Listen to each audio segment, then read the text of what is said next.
Alors, dans cette grammaire, on va voir l'idée de permission. Elle ressemble parfois un peu à, surtout dans la traduction pure, à la grammaire précédente qui était de pouvoir. Mais lorsqu'on parlait de pouvoir, on parlait de possibilité. Et c'est plus l'idée de avoir le droit de. Et notamment très utile dans un voyage, si vous êtes, encore une fois, je sais pas, dans un musée avec un guide, enfin, vous êtes dans une situation où vous demandez, bah, est-ce que je peux faire ça? Est-ce que je peux prendre une photo, par exemple, dans un musée?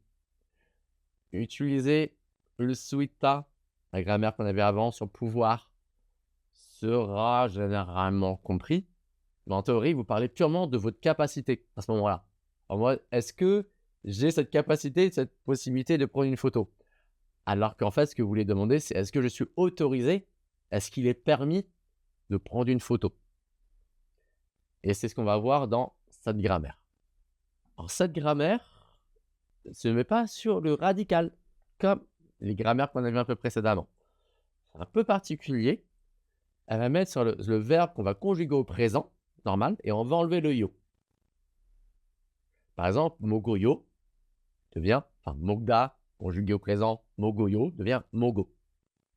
Pour certaines personnes qui ont peut-être déjà étudié le coréen par-ci par-là, une autre façon de le retenir, c'est que c'est le présent familier, parfois appelé banmal. Si vous ne connaissez pas ce principe, retenez juste verbe présent sans le yo. Si vous connaissez le principe du familier, pour retenir, bah, c'est au présent familier. Comme vous voulez. Donc, on va avoir cette forme. À ça, on va coller do, espace, duida. Et duida, on va le conjuguer. Un peu comme on avait fait par exemple sur goshipta. Duida, il est un peu particulier dans sa conjugaison. Donc, je vous ai mis la conjugaison au présent, passé et futur sur l'image. Duida au présent, c'est dueyo. Au passé, c'est duesoyo. Et au futur, c'est duil koyeyo. C'est juste à retenir. Duida est utilisé dans pas mal de grammaires. On ne va pas vraiment le revoir, ce verbe. Mais si vous continuez à apprendre le coréen, vous le verrez sûrement beaucoup. Donc, par exemple, si je dis « Je peux partir plus tôt ?» Donc, c'est une question, mais c'est une question fermée. Donc, la structure de base d'une phrase, c'est juste l'intonation à la fin qui va changer. Iljik, kado dueyo, c'est le verbe kada, aller.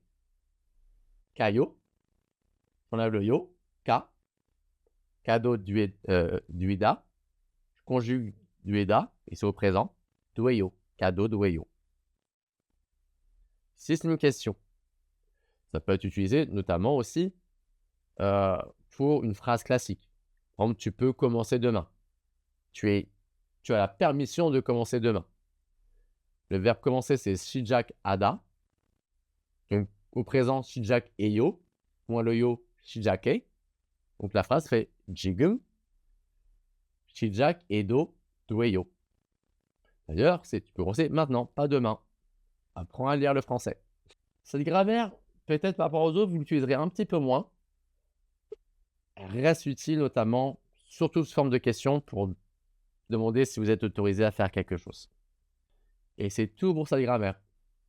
On passe à la grammaire suivante. Allez, Kaja.